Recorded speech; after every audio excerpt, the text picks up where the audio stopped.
Once there was an explosion, a bang which gave birth to time and space. Once there was an explosion, a bang which set a planet spinning in that space. Once there was an explosion, a bang which gave rise to life as we know it. And then came the next explosion. You've never played a game quite like Death Stranding. There really isn't anything else like it. It represents Hideo Kojima at his most unrestrained, so much so, some might even call it indulgent. As a result, it perhaps is the most polarizing game he's ever made. Much of that divisiveness stems from its unconventional gameplay loop, a meditative cycle of deliveries that are rebuilding and reconnecting a fragmented world, not through direct interaction with other players, but by feeling their presence through the traces they leave behind. You walk a path others once did, and in turn, you help pave the way for those who follow.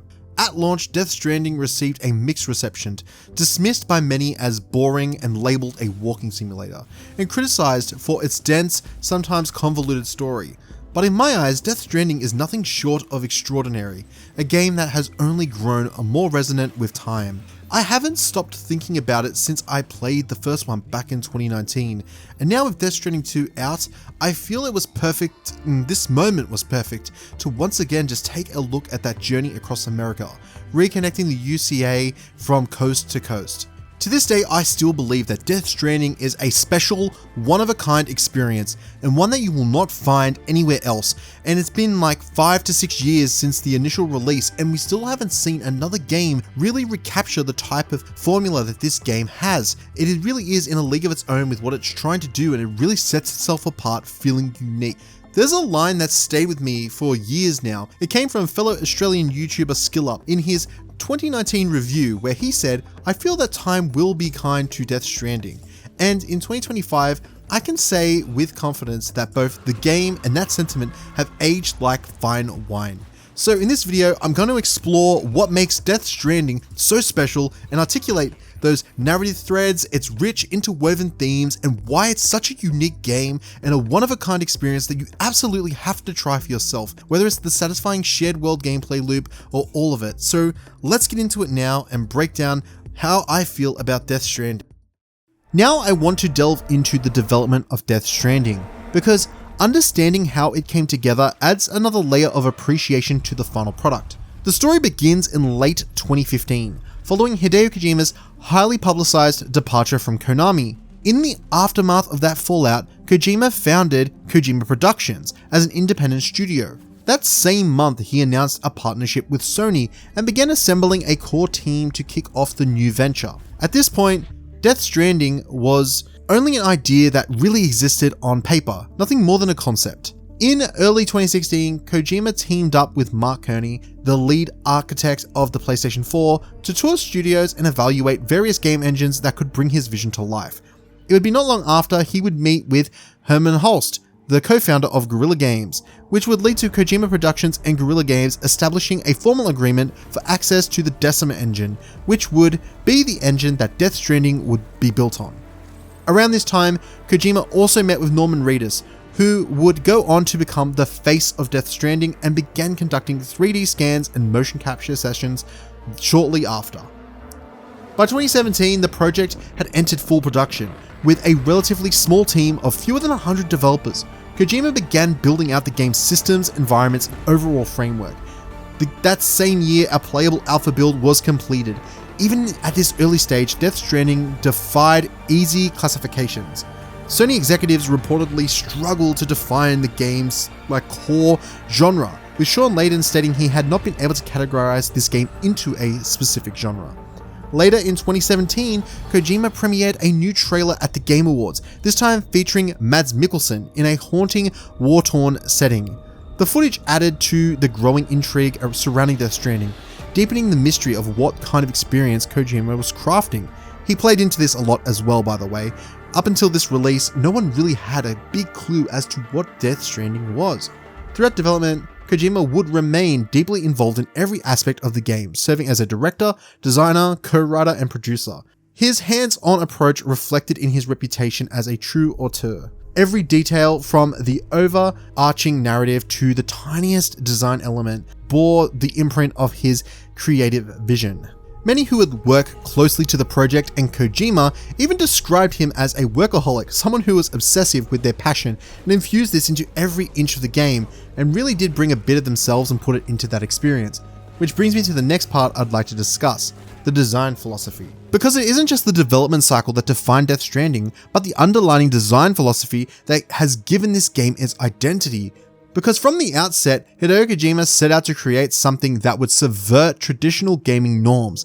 Not another blockbuster action title, but an experience centered around connection rather than conflict. Inspired by the works of Japanese writer Kobo Abe, with a central concept being that of the stick and the rope. Tools that are used to keep threats away and others used for drawing what's good towards us. Kojima built Death Stranding around the latter. The idea of forging bonds instead of breaking them was embedded early into this design ethos. Much of Death Stranding is deeply personal, with Kojima infusing his own life experiences and emotions into these themes. His childhood feelings of isolation, his long-standing fear of the ocean, reflected symbolically in the games through the tar pits, beached whales, and the haunting representation of the beach. They all serve as narrative threads woven into the fabric of this world. Perhaps the most profound influence was the loss of his father, an event that left a lasting mark on Kojima. It became a moment of emotional rupture, a loss of innocence, and a transition into responsibility. These reflections manifest throughout the game in its reoccurring meditations on life, death, legacy, and the thin boundary of what separates the living from the dead. Themes of parenthood and inheritance are central to many of Kojima's works, and are core here in Death Stranding too. They are examined through the philosophical concepts of the heart and ka, dualistic aspects of the soul that are inspired by ancient Egyptian mythos. The game's story isn't just about reconnecting a fractured world, it's also about reckoning with grief, isolation, and our own mortality. This philosophy that is embedded about connection in Death Stranding, it isn't just through the narrative but through various systems of the game. Rather than traditional multiplayer mechanics where players directly interact with one another, Kojima chose an asynchronous structure, a shared world where you never see others but feel their presence through the objects and structures they leave behind. In interviews, Kojima explained this design choice by drawing from his own life experiences. Despite having many friends during his school years, he often felt lonely. He resonated with characters like Travis Bickle from Taxi Driver, outsiders navigating solitude and wanting Death Stranding to invoke that same sense of isolation, tempered by a quiet, invisible companionship. A world where you walk alone, but you know others have walked before you, and that you aren't truly alone.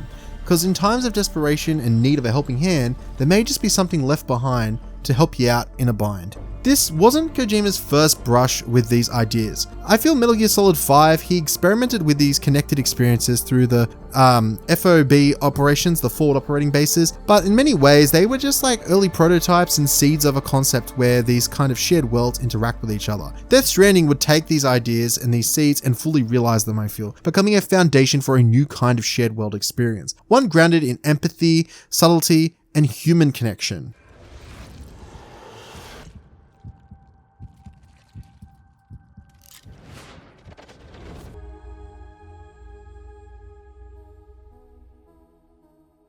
The narrative of Death Stranding could easily be its own full-length video, and honestly, it probably should be. But for purposes of this retrospective, I'll assume you've already finished the game.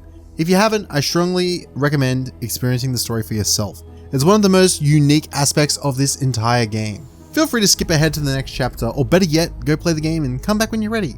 But for those who need a refresher, here's a quick summary. You play as Sam Porter Bridges, who is a porter, a delivery man in this fractured world where couriers like him are essential for delivering supplies between isolated cities and shelters. The world has been reshaped by a mysterious phenomenon known as the Death Stranding, an event that has caused the realms of the living and the dead to collide. As a result, spectral entities called BTs, beach things, now roam the earth, threatening anyone who ventures outside the safety of these cities. At the heart of this metaphysical disruption lies the beach, a liminal space that exists between life and death. Each person has their own beach, and it's from this realm which the BTs are able to cross through to the world of the living. The game's central goal sees Sam tasked with reconnecting the United Cities of America, the UCA, by linking them to a vast digital infrastructure called the chiral network. This network harnesses the unique properties of the beach to transmit data and resources instantaneously, forming the backbone of Kojima's imagined future of connectedness. As with most Kojima titles, Death Stranding's story slowly unravels across multiple layers filled with subplots, metaphysical undertones, and abstract commentary on digital communication, social isolation, and human connection. From this point on, I'll be diving deeper into the themes, which means I will be discussing story elements and major plot points. So if you haven't finished the game, this is your last chance before big spoiler warnings. Feel free to pause here or return once you've completed the story. To begin this section, I want to talk about the concept that is referenced multiple times in Death Stranding, and which I believe is one of Kojima's biggest inspirations behind the game. The work of Japanese author Kobo Abe, specifically his short story, Nawa the Rope. Early in the game, we are shown a quote directly from Abe's work, which I will display on screen. But it basically says, "The rope and the stick are two of mankind's oldest tools. The stick is used to keep bad things away, while the rope is used to bring good things towards us." This simple quote carries a profound weight in the context of Death Stranding. Kojima adopts this metaphor of the rope and the stick as a central design and thematic philosophy. Where most games empower players through violence, the stick, Death Stranding is designed around the rope, a tool of connection, unity, and empathy. Everything in the game reflects this idea. The deliveries Sam makes to this isolated outposts, the Cupid he uses to link these cities to the chiral network, these are all metaphorical ropes, tools that are used to draw people back to connection, that tether them to each other after the world has been so fractured. This concept is also embodied through the characters of Sam and Higgs, both starting from similar places, lonely, disconnected, and porters with Doom's abilities. Neither care about rebuilding the UCA or making a difference in the world, but where their paths diverge is how they respond to that emptiness. Higgs embraces the nihilism, he believes the world is doomed and that there is no point in dragging things out. His solution is destruction, the ultimate stick, as he puts it, one final game over. Sam, by contrast, evolves. Through his connection with others and through his bonds that he builds, he begins to find purpose. By the time he's standing on the beach preparing to confront Amelie, Sam's outlook has completely changed. He's no longer living just to survive, he's living for the people around him, in the future that they can build together, the ultimate embodiment of a rope. And that's exactly what he expresses in his speech to the members of Bridges. Still, if it buys us time to try and build something better, a new lease on life, at least for a little bit, well, I can think of one woman who made the most of a chance like that. Nothing lasts forever, not even the world. But we gotta keep it going as long as we can, right? Patch the holes, change the parts, all that. So we can say we had a good run, that we lived. Thought you didn't like having to handle things with care. 'Cause it was hard enough keeping my own shit together. Back when we met at the cave, the only thing I cared about was making it to the next sunrise. Sure as hell didn't care about America or the future. I was living a lie, hung up on past regrets. I was broken. But somewhere along the way, I started changing. Started meeting people that made me think that maybe it wasn't all bad. People that put their faith in tomorrow, and in me. That kept the lights on and waited for hope to arrive. So I gotta deliver, for their sake. Even if it means you never come back? Fucked if I do, fucked if I don't, right?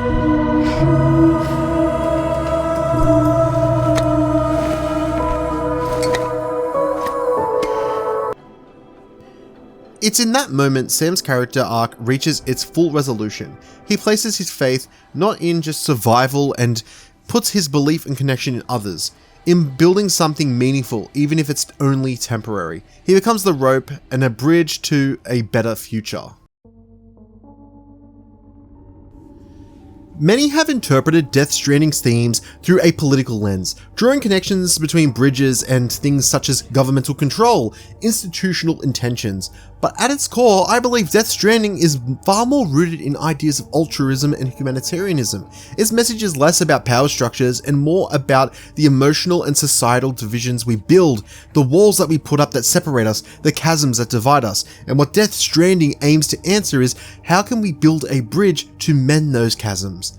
The metaphor is clear not just in the names of the characters, but in their intentions. Bridges and Cliff, they aren't just symbolic, they are intentional. Sam Bridges and Cliff Unger are two of the game's most significant characters. Connected by more than just narrative threads, they are bound by blood and a forgotten history. It is revealed late into the story that Cliff is Sam's father, adding a level of deeper emotional resonance to their relationship. Just as Sam and Higgs represent opposing philosophies that begin from a shared place of emptiness, so do Cliff and Sam mirror one another, two men shaped by loss but diverging in the ways of which they respond to it.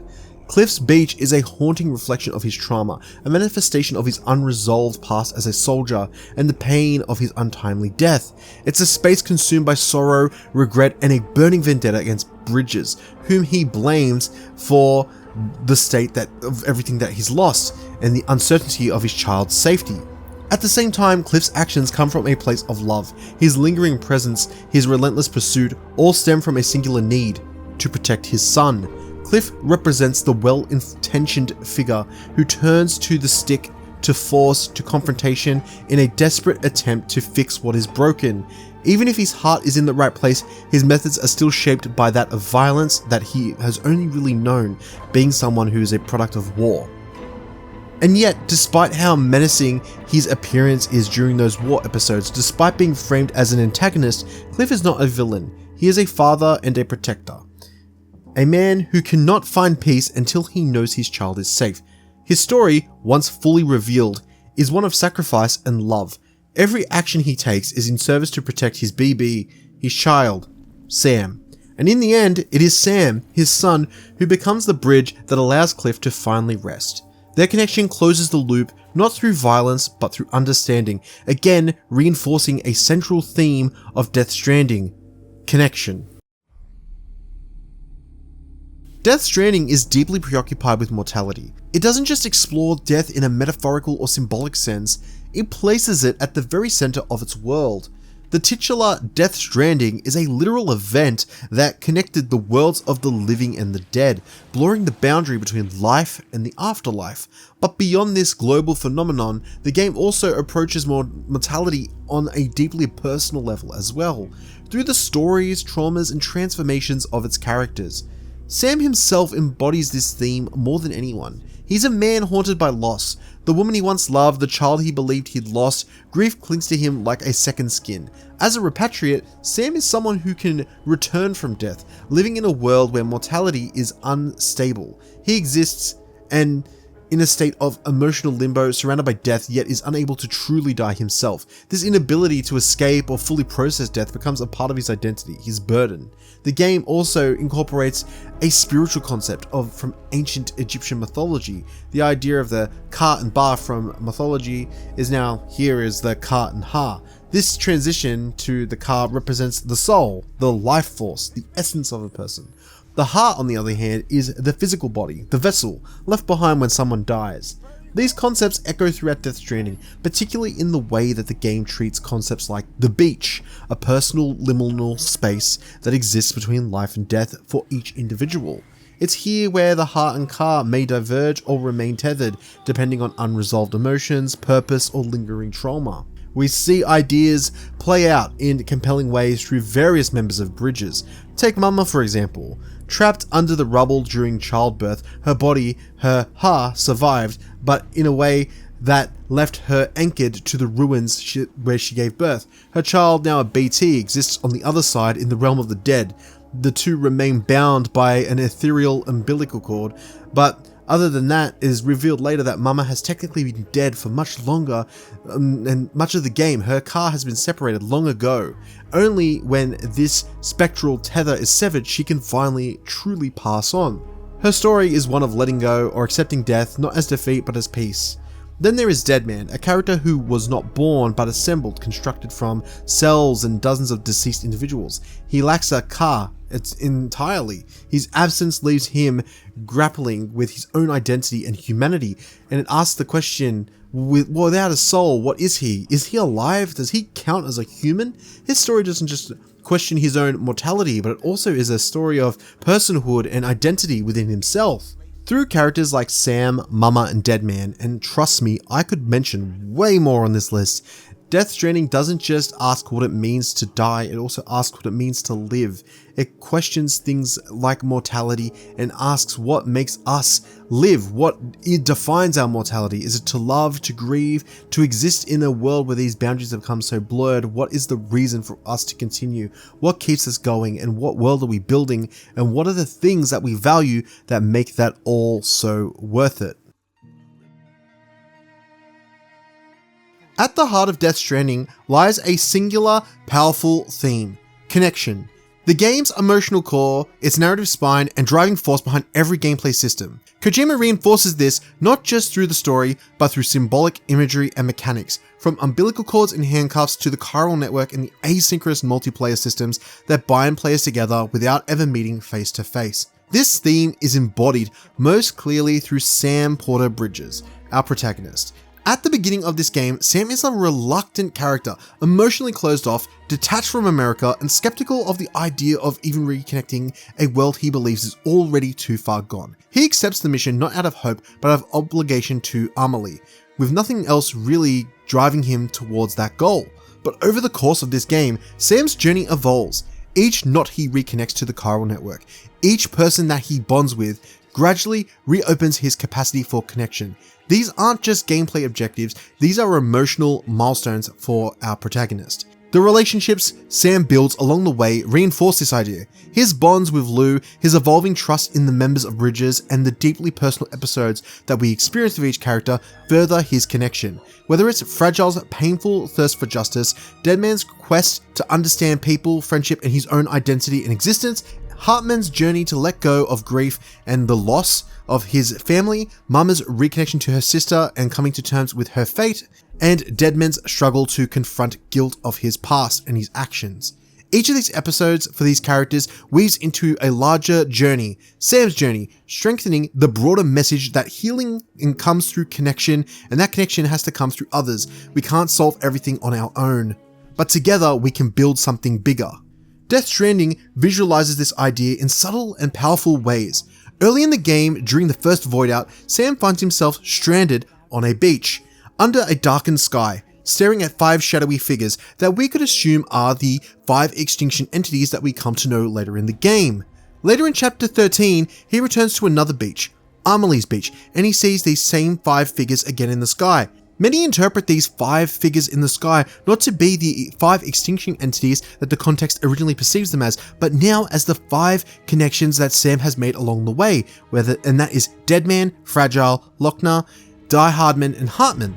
It's a symbolic reflection of how far he's come, not just in distance, but in human connection, and how he has grown as a person, and how two things can kind of have a different view, but the outlook of this journey has shaped the perception of the future. But Death Stranding isn't just about connection, it's about altruism, the willingness to help others, even when there's no reward. Kojima could have chosen to give us a traditional multiplayer system, direct co-op, shared combat, but he wanted to create this Strand-based system that he coined himself, where players leave behind structures, ladders, roads, and other signs and all these other things. Often there are tools that appear when you need them most: a rope when you are trying to get off a cliff, a bridge to get over a ravine, a generator right before your battery dies. These moments are never forced, yet they encourage you to pay forward and help someone else the same way that someone has unknowingly helped you, and it really does make an emergent sense of gameplay that really factors into this game. This idea is embedded into the gameplay loop, and you never see other players directly, but their presence always feels consistent. The remnants of their journeys, their zip lines, their watchtowers, their well-trodden paths, they shape your experience. They become a part of the quiet, collaborative ecosystem. Expanding roads and connecting zip lines isn't just efficient, it's gratifying, knowing others will benefit from what you've built, even if they never know your name. Kojima coined this term for this genre. He called it a Strand type game. It pivots away from the traditional conflicts centered around these different games that you've probably seen. We refer to these, based on the things we've talked about earlier, as the stick. The guns and the swords, the things that you usually do rely on to solve problems. He wanted to emphasize the rope, a tool that could draw people closer, a philosophy of helping people and others without expecting anything in return. It's a connection through kindness, through effort, and through shared vulnerability. This philosophy even influences the game on a narrative structure. To access someone's beach, they deeply need to have a personal connection between one another. You need to have a powerful emotional connection, an object or something to symbolize that connection. To access another's souls, in a sense, is only granted through that deep, meaningful bond. Strands are both literal and metaphorical in Death Stranding. Sam the Porter becomes the strand that links the many isolated cities and knots of the UCA. In gameplay, the structures you leave behind are strands too, connecting you and other strangers across the globe together. There's so much here that really just re-emphasizes this idea of connection, and I could go on and on about it, but it isn't just about forming connections, it's about also maintaining them. Paths that are frequently traveled in Death Stranding become easier to traverse for players who also use that same terrain, making it worn and smooth by repetition. Structures that receive more likes will appear in more players' worlds, persisting that longer, wider network of people. Based on the more you help and the more useful it is, the more it will appear to different people. The more that it is reinforced and that connection is maintained, the more that it will appear. But if those structures become neglected, then it fades, it vanishes, that path becomes less trodden. Nature reclaims it. The message is clear. Connection is not just something we form, it is something that we nurture, and it is something that needs to be maintained even once it's built. Once the initial foundation is there, that isn't all that is required to sustain a connection. It is a full thing here in Death Stranding. It doesn't just talk about the initial connection, but it is about that whole concept of what is a connection. In this way, Death Stranding becomes more than a game, it becomes a living metaphor. Every ladder placed, every bridge built, every road that is repaved is a quiet act of solidarity, and it is something that you are doing in your own lonesome, but in a weird way, you're helping people, and you're never truly alone. There is just something so beautiful in that message, and I think that is this core central theme to Death Stranding that works so harmoniously with its narrative and its gameplay.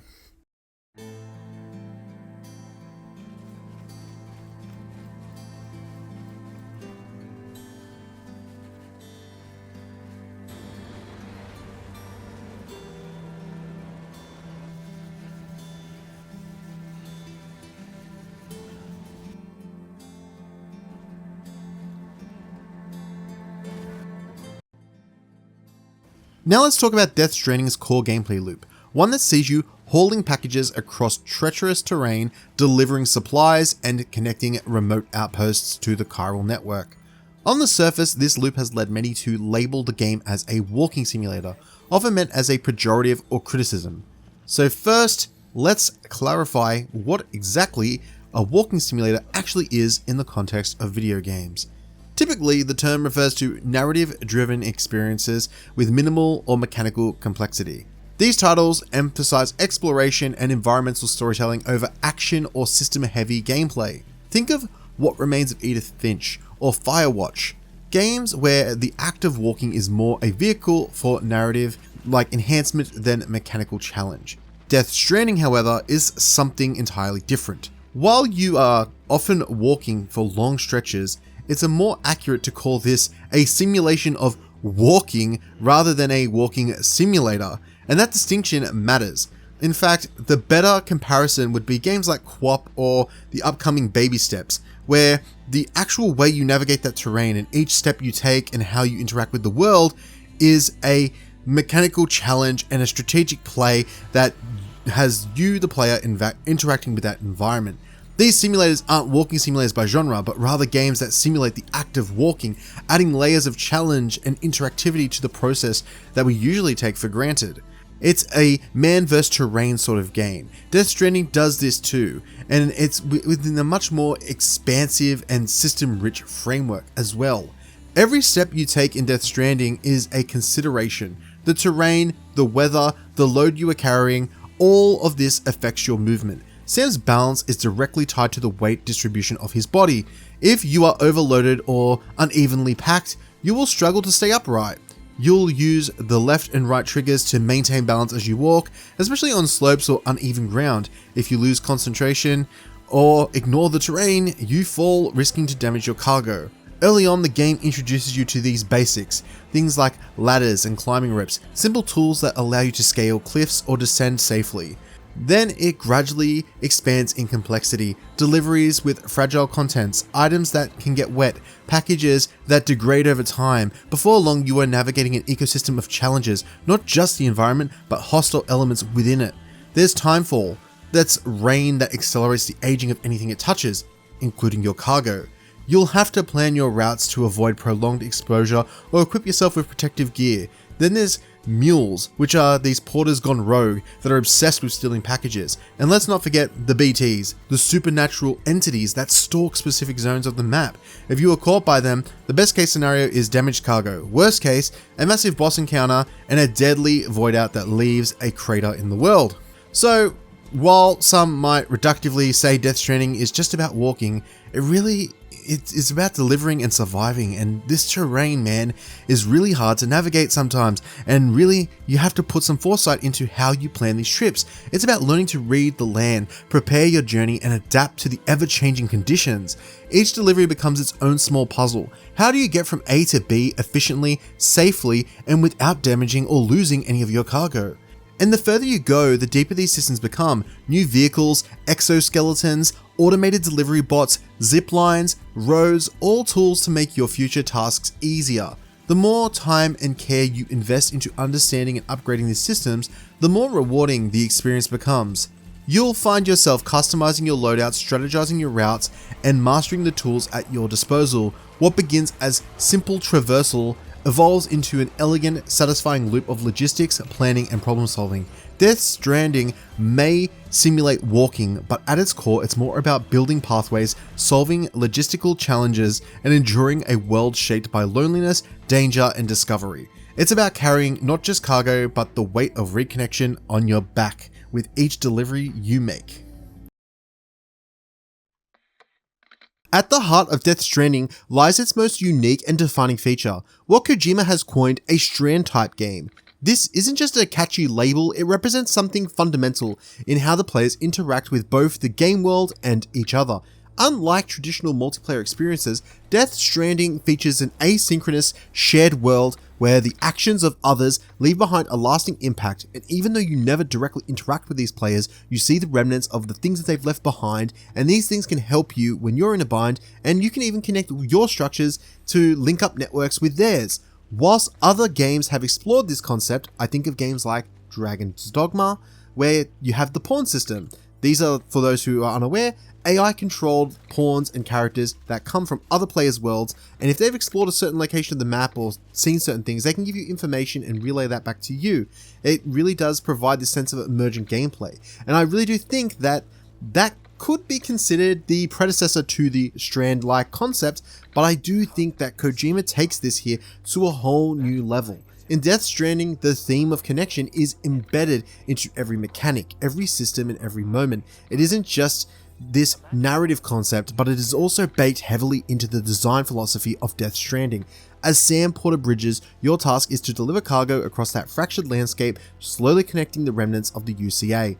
At first, you'll be using the most basic of tools, your ladder and your climbing anchor. This is to ascend a cliff and one's to descend, these types of things. But as you progress, real innovation in the world begins. You are not alone in this shaping world, and this ever-growing world. The tools you place in the environment aren't just for your benefit, they persist into other people's worlds to use, and vice versa. The world around you gradually fills with ladders, ropes, bridges, generators, shelters, and eventually a full road network, and they're all created by yourself and other players in this group effort. You'll come across structures at just the right moment. Ones that may save you from that precious fall, might help you cross a flooded ravine or recharge your battery in the middle of a storm. And you'll be compelled to do the same and leave something behind for someone else just in case it helps them on their journey.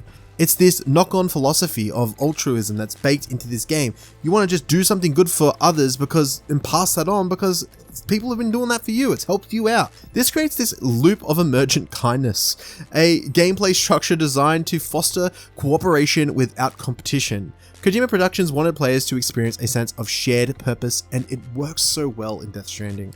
The world may feel desolate, but it feels alive, shaped by the collective effort of players who never have met, but who continually support one another. As you progress and extend the chiral network, your toolbox grows. The most important upgrades is the PCC, a device that allows you to 3D print structures directly into the game world. These range from simple bridges and charging stations to timefall shelters and eventually zipline towers, which completely transform traversal by letting you soar over mountains and valleys. You can create this whole network of ziplines that can just have you zipping across that whole map.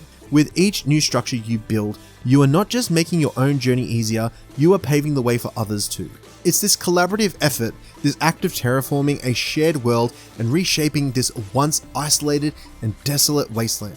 One of the most powerful examples of this system is the construction of roads. Rebuilding a full road network requires a significant investment of materials, an overwhelming task if attempted alone. But that's the thing, man, you are not alone. As others contribute resources, you begin to see this road network materialize piece by piece. Deliveries become faster, backtracking becomes painless, and the road itself becomes a symbol of unity, a literal path built through the combined effort of countless players. Logging in and seeing how this world has changed, how the barren wasteland you once struggled through is now interconnected by player-made infrastructure, is one of the most rewarding feelings in a game. This is the magic of Death Stranding. It takes isolation and gradually replaces it with community. Without ever seeing another soul, you feel their presence. You feel their help and you see their footprints, their structures, and their intent. The world evolves not through conquest, but through compassion, and I believe that that is what the Strand in the Strand-like is. It is seeing these actions manifest and seeing all these things come together and this shared world slowly go from desolate nothingness to this shared community. I think it is that makes this Strand-like experience come to life, and that is the idea of this genre that Kojima is trying so hard to bring full form here. And honestly, I think it is absolutely incredible. Death Stranding's punishing terrain, exploration, and shared world mechanics are just all built around one crucial pillar: cargo management and resource planning. The player's experience is built around delivering goods, but it's not just the environment that you'll have to tackle, it's the logistical challenges of each delivery. See, the deliveries that you take will require a specific load of weight based on how much cargo you're going to carry. Sometimes that gear as well that you'll be carrying is fragile, sensitive to particular weather, or can't be submerged in water. So you have to factor these variables into your delivery. The challenge isn't just getting from A to B, it's doing so efficiently, safely, and strategically.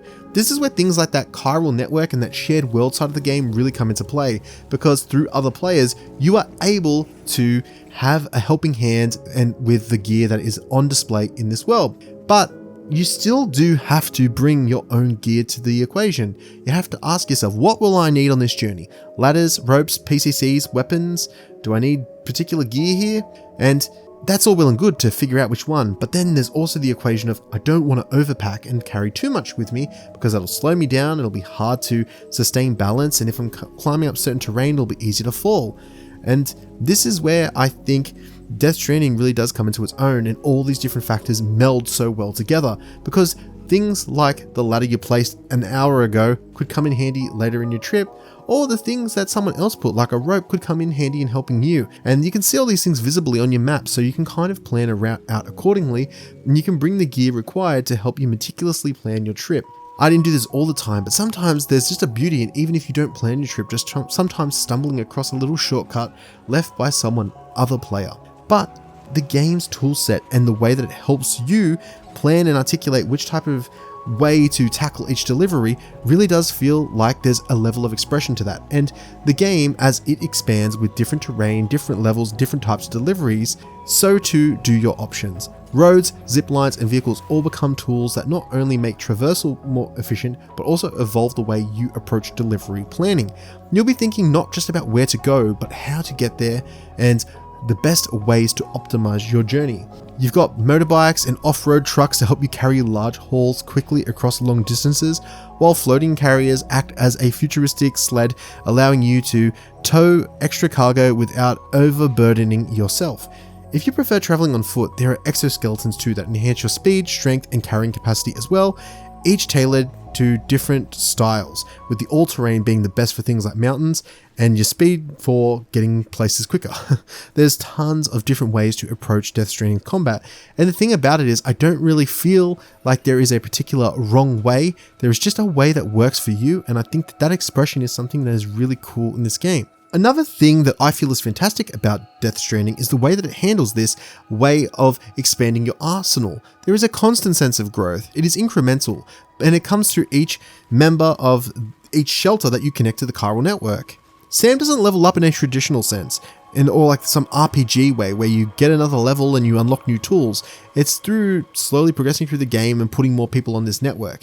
Yes, you'll unlock better gear and you'll build better infrastructure, but I think where it really comes into form, how much you've progressed, is the mark that you leave on the world. Like, you begin to feel like this true master porter. You've got all these different zip lines around the map. So you have these areas of the map mapped out with the best routes. You've got the road network. You've got all these different generators and things laid out. I think it's just this way that progression is handled that makes your efficiency feel like it improves, and it feels like you've actively put an effort into your growth. It doesn't just feel like an arbitrary level has increased, but the way in which you optimize the journeys that you plan for. Your planning becomes sharper, and the way that each delivery is handled is a reflection of just how far you have come. And I think that that is an incredible way to reflect progression, which I want to touch on more later. But to bring this part to a close, Death Stranding's logistics loop is what makes the overall gameplay so compelling. It underpins the gameplay loop in a way that is always fun and satisfying because you are always constantly planning ahead. You are getting incremental rewards that feel satisfying and make you want to experiment with each new trip that you take on. And as the terrain progressively gets more and more harsh, your tools become more and more robust, helping you to think outside the box to get to your destination in the best way possible. It's about preparing smarter and traveling better, and ultimately helping people along the way so that they can do the same. Every structure you build, every route you forge, and every piece of cargo you carry is all contributing to something bigger and grander, and it is all about making that most efficient route and doing so with the peers of the world that you are playing with. It's a fantastic loop that works so well, and without carrying capacity and without resource management, I think Death Stranding would feel a lot less satisfying than it does. Earlier, I talked about Death Stranding's shared world, how your structures and tools appear in other players' instances, and how theirs appear in yours. But underpinning this system is a subtle yet powerful background mechanic, your porter rank, and the likes you receive from others who have benefited from what you've left behind. What makes this system so compelling is how it reframes traditional progression. In most games, XP is a currency used to level up, unlock abilities, or gain power. But in Death Stranding, likes function more like a social metric than a conventional reward. They don't give you more strength or unlock skills directly. Instead, they serve as an acknowledgement of your contribution to others. A thank you. A sign that someone somewhere used your zipline, rested in your shelter, or simply appreciated the sign you placed on the side of a mountain. And somehow, the like system really does make this whole experience feel more meaningful than a traditional XP system would. Of course, Death Stranding does have progression systems that are layered into the porter rank. As you rank up across these different categories of delivery volume and cargo condition and all the other little subcategories, you will find better ways that Sam progresses, and this includes better balance, increased cargo capacity, or improved stability under heavier loads of cargo. They are not big game changers, and they're not designed to be, but they do reinforce an idea of gradual growth, becoming a more capable porter, not just a more powerful character. But I think the real reward comes when you start to engage with many of the different shelters that you connect throughout the game. The more side deliveries that you do for them, like returning lost cargo or the standard deliveries, you will increase a rank with them from 1 to 5 stars. And as you increase this bond between different shelters, you will get gradual different rewards. This could be upgraded gear, enhanced equipment, and sometimes entirely new tools that make future journeys smoother. And it also does play back into that system I was talking about earlier about deliveries and preparation for each delivery and being able to navigate the tough terrain. Everything interlocks just so effortlessly in this game with its progression and its gameplay, and I think it is designed really well in that regard. So I think overall, the like system and the porter ranks, whilst in many ways may on the surface feel superfluous, do feed into Death Stranding and the way that everything ties together, and its progression is one that feels gradual, and it's like the more you put out to the world and the more you do, the more you are rewarded for those actions in kind.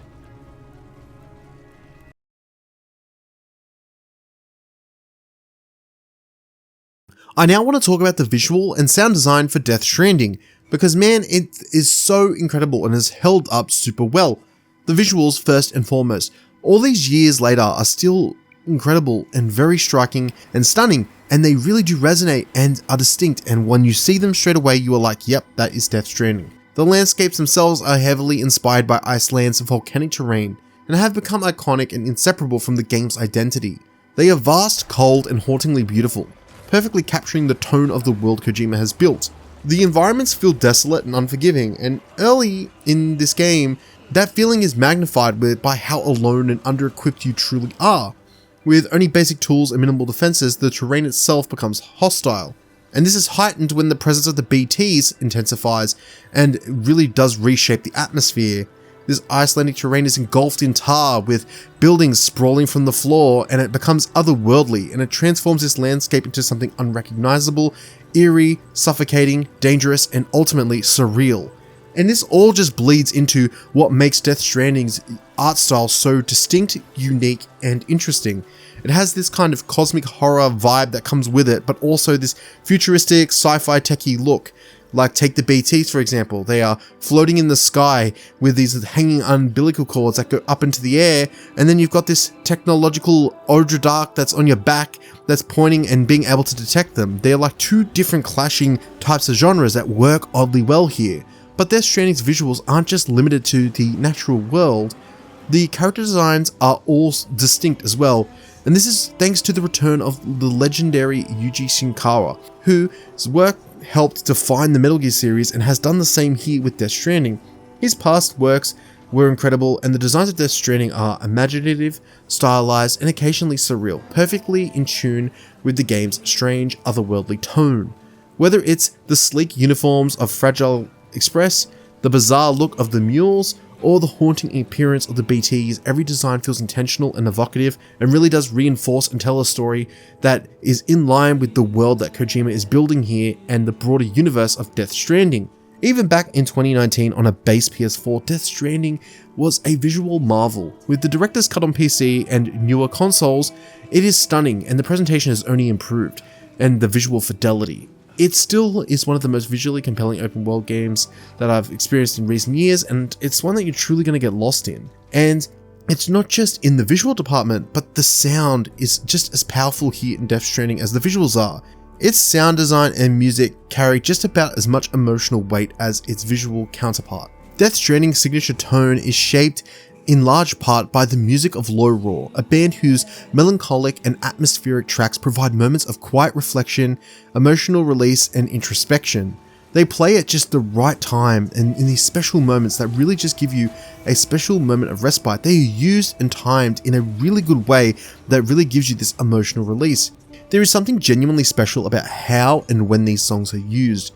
You'll be making your way through a desolate valley, and the camera slowly pans back to reveal your destination in the distance, and then this music kicks in. It's subtle, elegant, and deeply affecting. These moments are beautiful and they feel earned. They provide a sense of loneliness at times and comfort in others. But ultimately, what they are meant to make you feel is a sense of accomplishment and reward, knowing that that next safe harbor is in sight. It's really just captivating. The rest of the soundtrack as well, especially during cutscenes, complements the emotional tone and the narrative really well. It supports, rather than overwhelms, the story being told. And of course, we can't ignore the incredible voice And we can't forget this stacked, incredible cast of characters here. Norman Reedus brings a quiet, introspective weight to Sam. Mads Mikkelsen delivers a haunting and memorable performance as Cliff, and Leah Stuck lends a credible level of strength and character to the role of Fragile. Their performances ground the game's surreal world in humanity, anchoring its most bizarre elements with real-world emotional resonance. In the end, it's the synergy between Death Stranding's visuals, sound, and performances that elevates the experience. Every moment feels handcrafted and deliberate, coming together to realize one of the most artistically uncompromised and thematically cohesive visions in modern gaming. So to bring this whole video to a close, Death Stranding is a game that is really just a one-of-a-kind experience. Its gameplay loop is interwoven with its thematics, central premise, and of a story and its philosophy that underpins all that. It's all threaded together, the knots that connect it all, and it's kind of ironic in a way that it's all interwoven and interconnected.